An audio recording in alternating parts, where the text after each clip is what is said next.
Concealed carry rights are at the forefront of current debate. The interesting thing about concealed carry debates is that most people, educated on the subject or not, usually have an opinion. Very few people are neutral. People either believe you should be allowed to conceal carry, and most often do, or they don't think you should at all. Not many people are in the middle. The reality is the right to conceal carry a gun, I believe, is not only constitutional, but is also a way to help ensure the safety of the general public. In 2013, the state of Illinois became the last of the 50 states to allow concealed carry. 42 of those states have what's called a shall obtain law, or shall issue law, which means if they qualify and they apply for a concealed carry permit, they'll be granted one. Whereas the other 8 states, probably for the better, have a may issue law, which means it gives the state police the right and the discretion for who gets one and who doesn't. My first argument for concealed carry is this: that concealed carrying handguns protect people who may not and cannot protect themselves. Law enforcement often takes too long to respond to a violent crime. In a 2013 survey done by the Wall Street Journal, it said that the average response time for American law enforcement agencies is 11 minutes to a violent crime. 11 minutes. That seems staggering until you look at an even more staggering statistic. That is this. In Detroit, that time in 2013 was 58 minutes. Almost a full hour to respond to a violent crime. The reality is this, that the lives of those unfortunate people who get caught in the middle of crossfire or a shooting spree are too valuable for it to go unnoticed. They're too valuable and too precious to chance it on police getting there in time.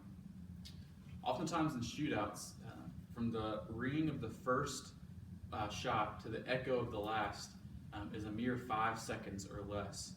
That's 5 seconds for the entire shootout, and it's over. The truth is this, that no agency in the world is 5 seconds or quicker in response. That being said, that doesn't mean we should give concealed carry permits or weapons to just anyone, especially without proper training, equipping, to use it wisely. And again, remember this, that that's just the national average. That's not everyone. In most places, 11 seconds would be an extremely long time, and then in a lot of cities, the response time is a lot quicker.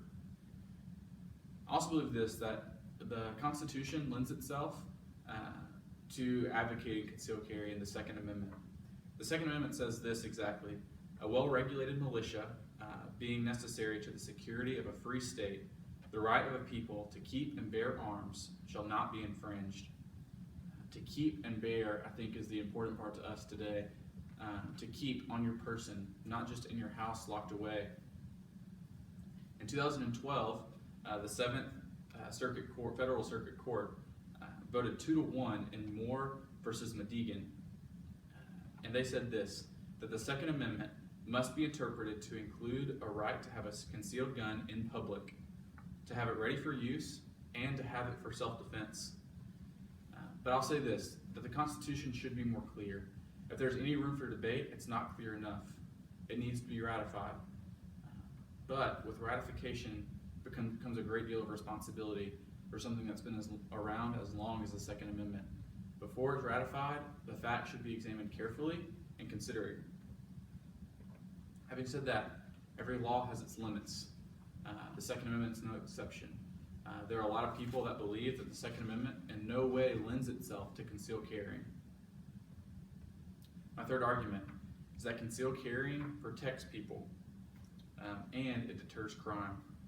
If a law-abiding American citizen who has been trained and tested is allowed and encouraged to carry a firearm, terrorists, both foreign and domestic, would be discouraged from attacking the general public. Again, in 2013, a survey was done and given to 15,000 retired and current police officers, in which the results were staggering. 91.3% of them said that they were in support of civilians having concealed carry, not only permits, but weapons. 91.3% of retired and current officers were in support of that. That means that they're in support of people being educated, trained, and equipped to take action when they can't get there in time. Let me give you an example. If a good guy with a gun is trained on how to use it and stop a criminal, does it not make sense that the criminal would then have a greater chance of being stopped? Those who are concealing a gun, however, should have to do recertification courses.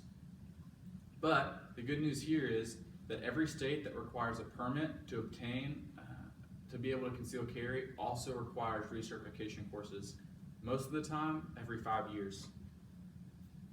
Now, it has been reported that someone with a concealed carry gun has had their gun apprehended from them by a criminal, but those cases are few and far between. In conclusion, if you objectively comb through the evidence and look through the facts, you could create and form a great argument for either side. But if you go deeper and if you look at statistics and numbers, I think it becomes clear, abundantly so, that the support for concealed carrying of handguns by civilians is overwhelming. Thank you for listening.